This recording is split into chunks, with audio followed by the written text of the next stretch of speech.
Texto erótico, texto satírico de Jesús García Rodríguez y Miguel de Asén.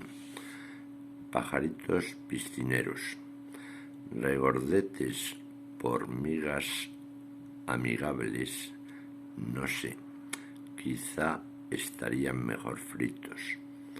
En verano, horas de comida estables, no dejan dormir siesta con sus gritos.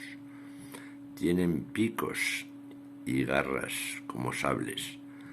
Vamos a darles pan, animalitos, para que no se les crucen los cables y nos piquen aún más que los mosquitos. Son pájaros de Hitchcock, piscineros, disfrazados de cándidos gorriones. Tienen sed de muerte los puñeteros.